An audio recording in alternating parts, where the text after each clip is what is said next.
All right, and we are live again. I hope everybody is doing excellent. My name is Jose Trujillo. I'm an artist, and here's round two. This painting measures 5 by 6 feet. It's a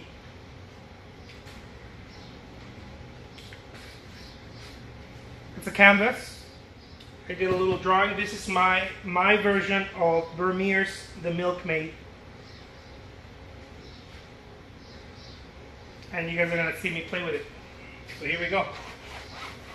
I did a preliminary sketch first. That way you guys can see what I'm doing. Nothing of what I paint is set on stone. Nothing of what I do is really set in stone. It doesn't make sense for me to set it in stone. I don't work like that. So you're gonna see a lot of movement. You're gonna see a lot of movement. It's just the way that I like it.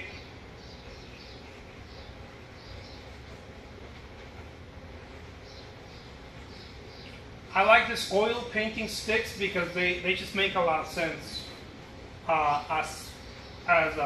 To use them as preliminary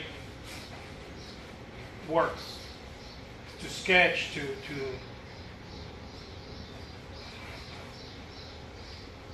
many things.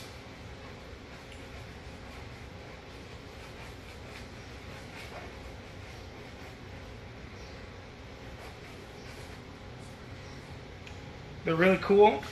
They're by a brand named Shiva. I get nothing for promoting this, by the way. I just talk about it, so you guys know what I'm doing here. Wish I got something. Wish I got some free Shivas. We're talking about Shiva.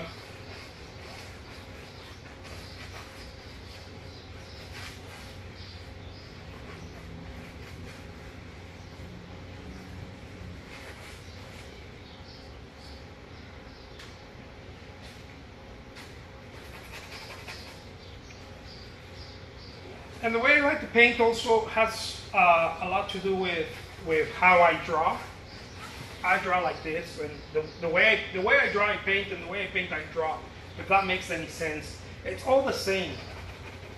There's no we're gonna do things different because now I'm gonna wear a different hat or something. It's all the same to me.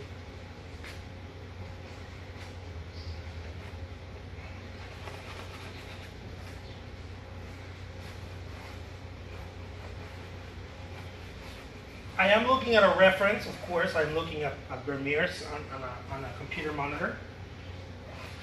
But it's really used just to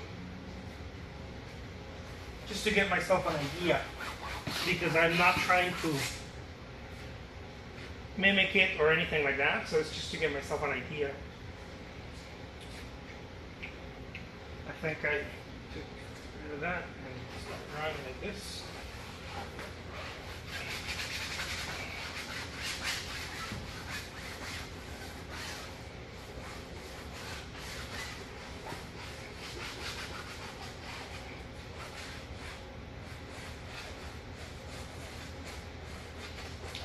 Perspectives are so on point that I won't even attempt to play with that. It's not my job. He already spent enough time with that, so that's not what I'm spending time with. Interpretation of art is very much like interpretation of song, or if you sound like the artist, it makes no sense, you know. It makes no sense if you sound like the artist. So might as well listen to the artist, right? So you have to put you in there. You have to do your own spin. You have to put yourself in there. And that's something sometimes it's very difficult to do when it's a work that is so widely known.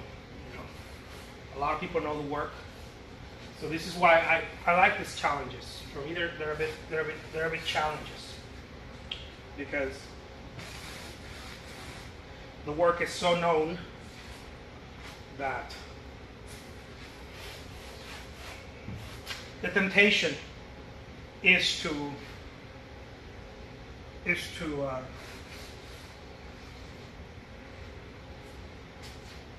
try to sound like it. Right? Temptation's always there, so you have to refrain from the temptation, step away from the temptation.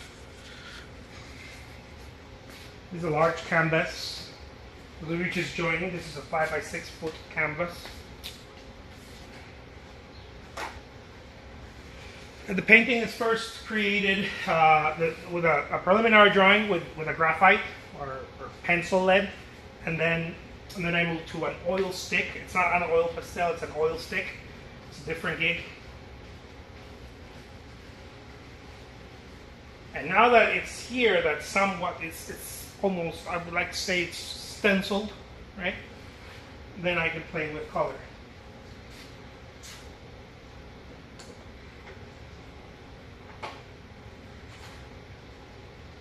So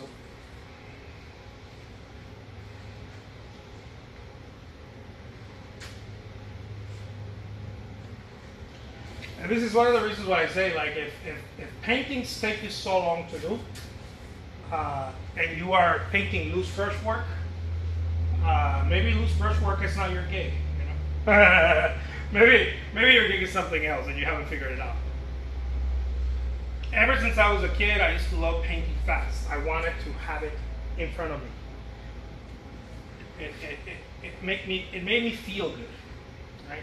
There was this almost rush that I get out of it. It's fun. It's almost as if it's a rush.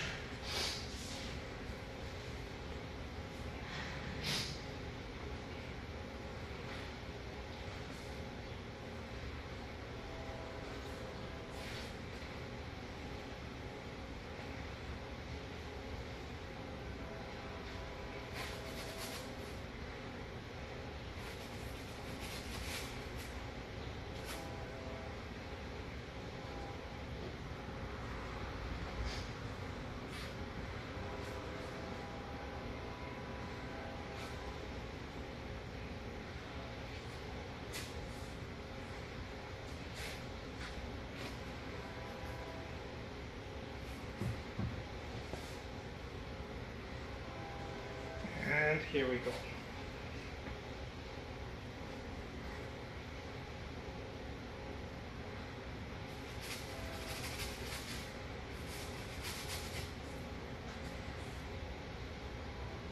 Now, many people, when they do loose brush work like this, they try to do academic loose brush work, and that's totally cool. They look really nice, but that's not my gig.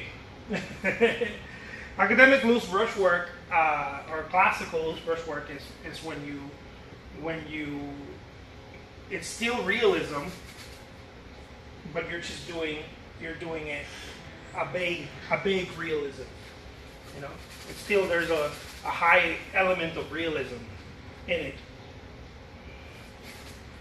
and it really takes a long time to create. I know some artists make it look like they painted it in a couple of shots, but it's a very slow process. If you haven't seen that, it's a very slow process. It takes a while. Like each brush stroke is very calibrated. That's not what I do. My stuff is very non-calibrated, really. It's more intuitive. Matter of fact, I like to say that it's intuitive, primarily.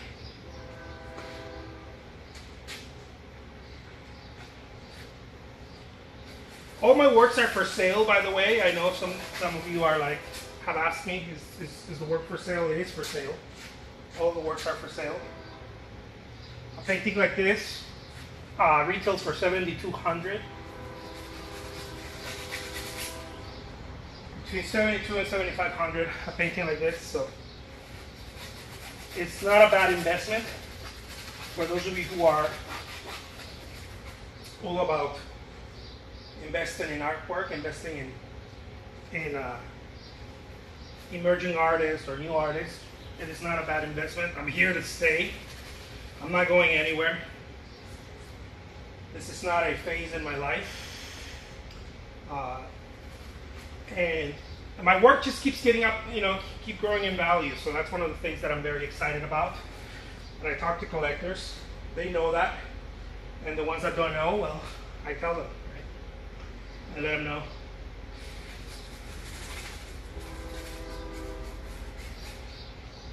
The work keeps going up in value, and that's a very exciting thing.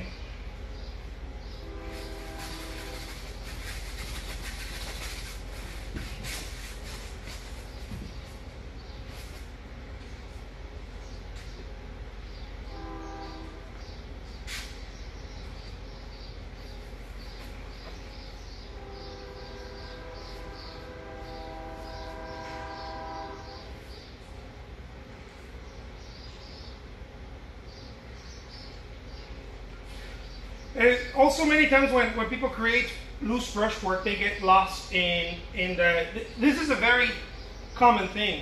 You get lost in the realism. You get lost in the realism. You're trying to marry abstraction and realism, and that's not really, it's not really fair, right? If you're trying to do loose brushwork is very intuitive. So it's almost like if you don't. Thank you so much, AZ Shma. I think.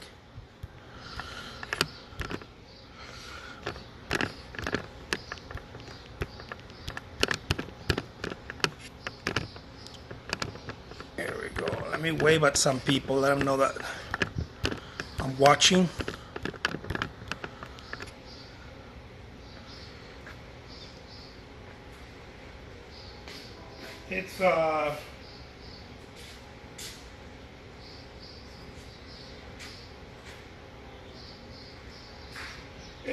It's really having a good understanding of post-impressionist, expressionist, and Fauvist work.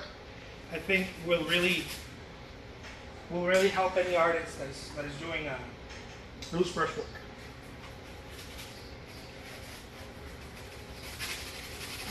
Many times artists focus a lot on the realism, and that's where things go kind of awry, and it looks formulaic, and it looks like you're really trying to make a realist painting, and that's not what this thing is about.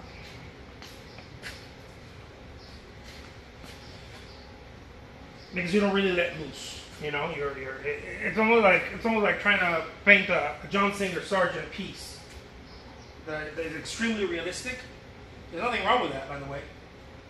Just saying that's not it. That's not this. It's extremely realistic, but there's this looseness to it,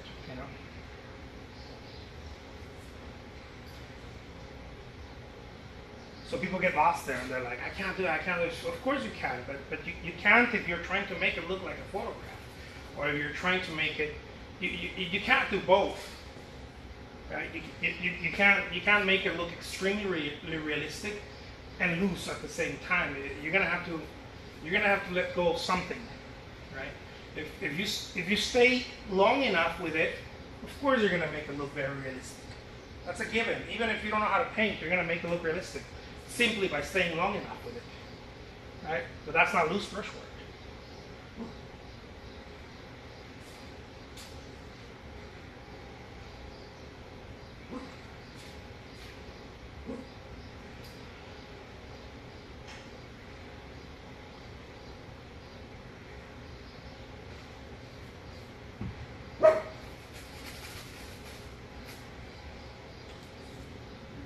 And it's a play of negative space,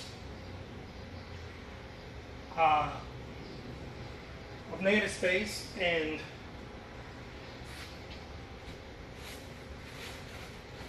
in this case, the negative space is the white canvas. It's a play of negative space and color and motion. It's not really blocking so much. In realism, there's a lot of blocking. You block in order to create depth, and in order to create the I forgot what it's called.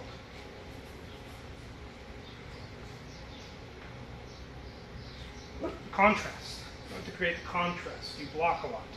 There's a lot of blocking. Blocking is putting. That's exactly what it is. Blocking, right? Putting up heavy amounts of color, and in order to create value in contrast, not just contrast. I'm sorry, I was looking for the word value. In order to create the values, you block. But that's not what this is about, right? This is a whole different little game. So anyways, the reason why I'm saying this is because when I'm explaining this to people that are learning this, they seem to get stuck in this places, and that's why I wanted to talk about it. They seem to get stuck in, well, I can't nail it. You're not supposed to nail it. You're not supposed to nail anything. You're supposed to only paint intuitively. And if you have some drawing skills, don't put them in there. You know, I'm not saying don't have drawing skills. By all means, if you have drawing skills, painting skills, use them to your advantage. But you don't have to nail anything.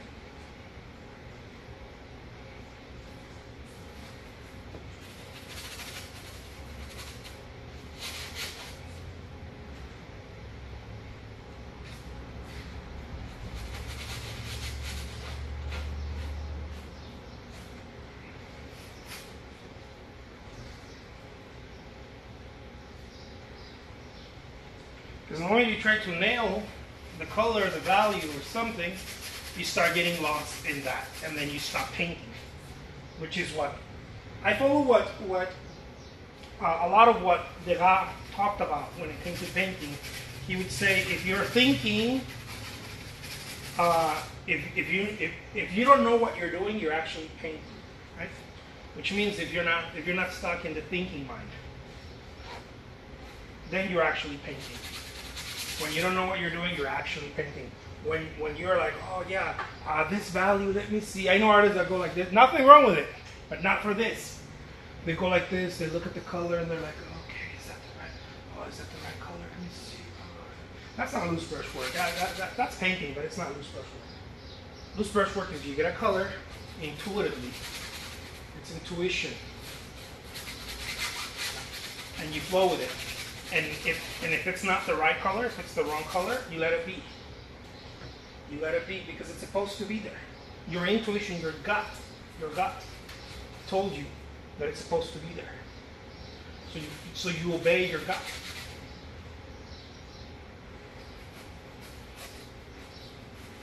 You have to obey it.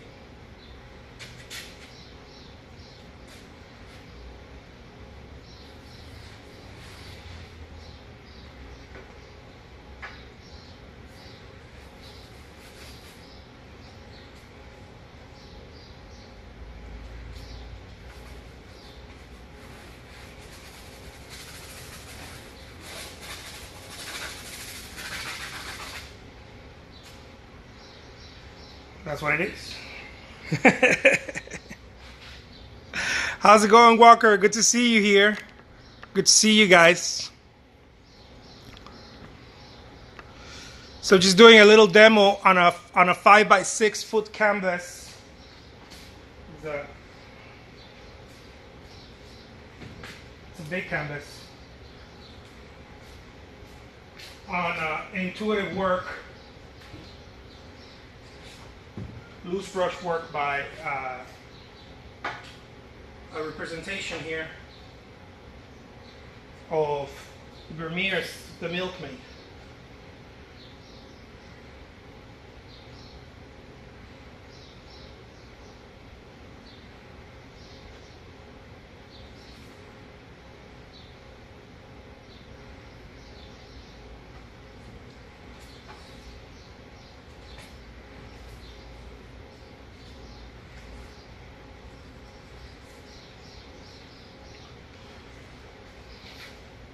Painting is a very tricky thing.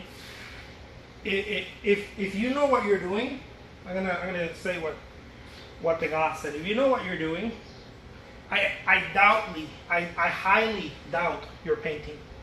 I know I'm gonna get some hate for this, but some hate.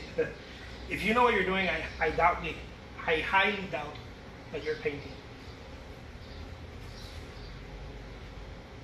Painting is you use what you know and you let go. This type of painting, intuitive painting. You use what you know. It doesn't matter if you're classically trained, if your drawing skills suck, if your color skills suck, whatever. You use what you know to your advantage. You use everything you know about what you know, and you allow it to happen. And you move fast, right? Because the whole thing is intuitive. So intuition is that you're moving with speed, because you're not listening to your brain, you're listening to your gut.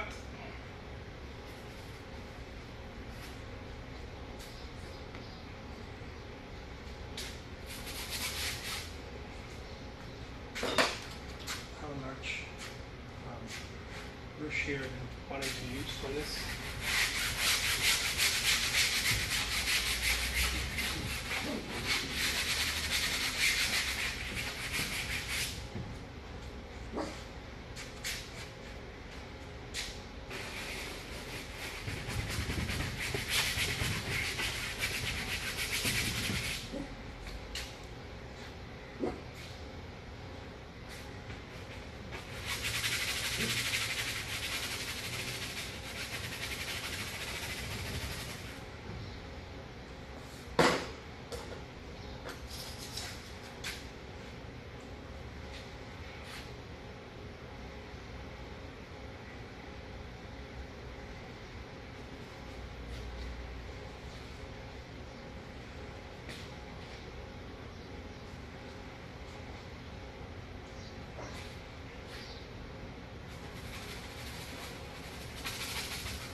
Those of you who want to see, it's in my stories, and my Instagram stories, or live, my Instagram live, not the stories.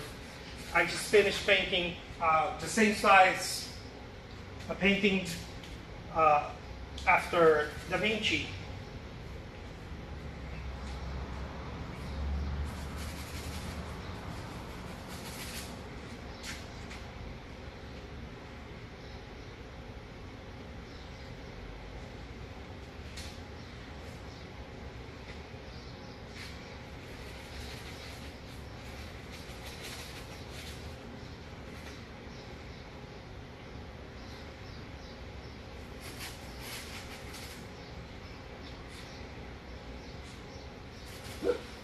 And again, the whole thing of this is energy, right? It's energy. I release a shitload of energy here. The whole thing of this is energy. But it keeps me moving. It keeps me moving. After this, I'm going to do probably a few dozen smaller paintings. It keeps me moving.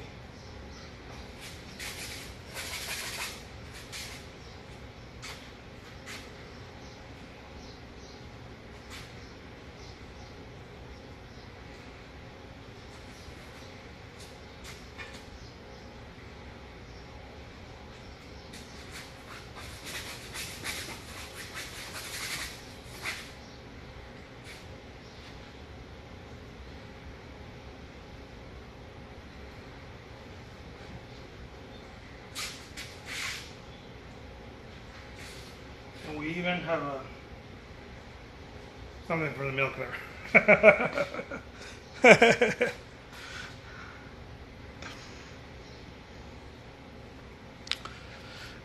The inspiration behind this painting is Vermeer's Milkmaid. Thank you so much. Thank you so much, guys. I really appreciate it.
All right.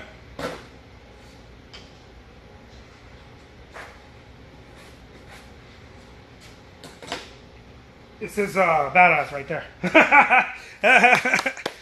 World's greatest living artist. Bam! Jose Trujillo did it again.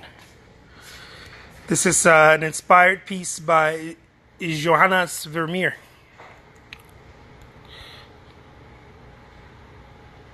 How many paintings do you do per day? A few, a handful. Why not a bigger brush? The bigger the brush, it's like painting. For me, sometimes it's like painting on a smaller canvas. So I like a small brush because it's almost like I'm using a color pencil. That's why. But definitely, it can be done in a bigger brush. The only thing about a bigger brush is that I would start blocking, and it will prevent me from moving. At least that's what I feel. Maybe it's not true, but that's how I feel. It would prevent me from moving more freely because it's block. The bigger brush. So the thinner, it doesn't have to be a very thin brush, but a good number. I don't know what number is this. Number 12 brush. Number 12. Number 10, maybe you're going small. It doesn't matter. But the number 12 brush, a round, bright brush. And then you can you can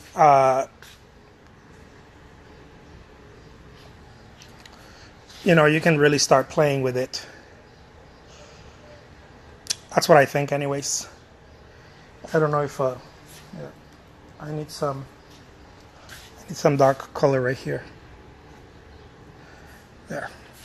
Then you can start, moving, I think, at a different speed. The thinner the brush, it allows me to kind of, move more. Makes perfect sense. Yeah, if it's a big brush, it'll like what I did here. See, I put a big brush here, and it sort of blocks the whole area right away, and I don't want that. I don't want to block it. That's why I didn't use it. Again, I was using it, I got carried away, and I was like, no. Because also the thinner the brush, here's another thing. The more white space on the canvas I leave more white space on the canvas, and I want to leave the white space on the canvas because it's like music. Notes don't only make the music, but the pauses, right? The emptiness helps make the music. So painting, as some of you know, is very esoteric. You have to leave empty spaces. You have to leave empty spaces. Artists used to do it by leaving empty spaces like this, right? Back in the day, because they couldn't get away with this kind of shit that I'm getting away with today. Artists get away with today, right? But empty spaces really mean so much. Let me take you. This is what I was looking at. Okay, it's Vermeer's. So as you can see, it's a loose representation of it. Let me go ahead and take you to the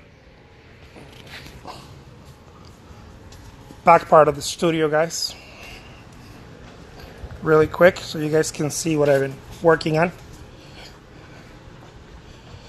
Yeah, the white space will give it an unfinished look at the end. It sure will. But the unfinished look, it's not for everybody. It's a very beautiful high-end look that I always learned to appreciate by artists like Cézanne and even Renoir and Monet started doing that in their last years. They have dominated painting so well that they started using empty space.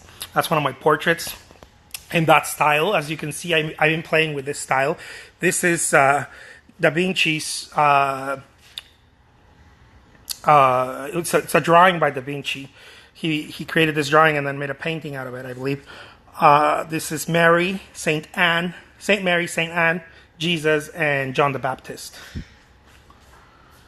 So, as you can see, this back there, it's how I used to paint some time ago. That's my wife, and You have to grow as an artist. You have to switch. You have to expand, right? I think if you're not expanding, you're not doing. See, this is kind of how I started. A little. I don't know, like a month ago, I started playing with the idea of shadows, and it turned into this. So.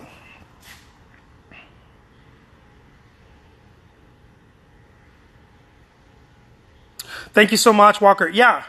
If it's okay for watercolors, it's okay for oils. Absolutely. I mean, expressionists such as William de Kooning and many others taught us this. They taught us to play with empty space. Very, very high-end, very esoteric way of seeing painting. Empty space is absolutely phenomenal. Who else did empty space? Empty space is, in other words, is unfinished, right? That's what Monet's paintings were called in the beginning, unfinished works. They were called unfinished. Gustave Courbet said that Monet was amateur. He created unfinished work, and it's because the more people paint, the more they realize as time goes by that the empty space is extremely important in painting. It's extremely important in any art form. It's the essence, right? You're allowing. In other words, if you leave empty space, you're allowing. Right? Space is always magical. It's very deep shit. In other words, every time you leave empty space, it's very deep things you're doing consciously or subconsciously.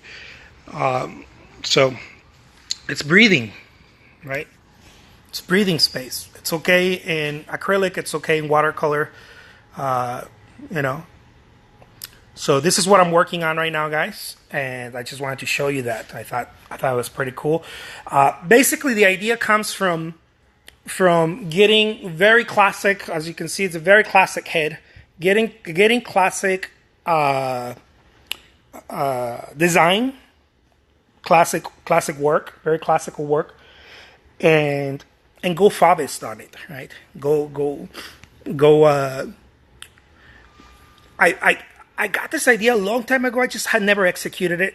When I was looking at Monet's last years in Giverny, his garden, when he was painting those water lilies that just made no sense anymore, right? They make a lot of sense, but they made no sense if you're looking at it from a realistic point of view. They make just no sense. They started becoming more abstract, and they start becoming Faubist, right? Very, very, very post-impressionist. And the idea of that just made me think of, I wonder what Monet would have done if he would have continued into a space where it wasn't just water lilies. What if it was classical work? What if it was different things happening, such as this, right? What if the Milkmaid, right?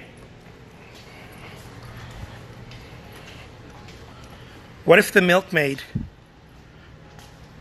was painted by Monet when he had cataracts, and there was this, and not just cataracts, but this sense of expressionism that he started using at the end of his life, and not just Monet, everybody, all of the great artists started becoming somewhat expressionist painters. Even Velázquez, all of them. If you pay attention to Rembrandt, if you pay attention to the drawings, they became more loose. They used the academic training, but they became very loose, almost very, very much allowing imperfection to occur. So this is where that idea comes from. I hope you guys enjoy this. These are very big paintings. These are 5x6 foot canvases. And this is my latest work. Thank you so much, guys. I appreciate it. If any of you guys are interested in any of these works, let me know. These babies are retailing for $7,200. Some of them are a little bit more. Some of them are a little bit less. But the average is about $7,200. And if you live in the U.S., I'll ship it for free. It goes freight. The shipping alone is about, I don't know, it's about $800 once you put it all together and crate it. So the shipping alone is a lot. So I'll waive the shipping if you're interested in a piece like this. And if you want to make a significant investment, and you want to have a significant piece, buy your friend here, Jose Trujillo. I'm not going anywhere, guys. I'm here to stay. My work is only going to go up in value as months go by, years go by. And if you're ready to own one of these major pieces, one of these large pieces, let me know, and we'll work something out. All right, take care. Thank you so much. I appreciate it, and I will talk to you guys soon. Bye-bye.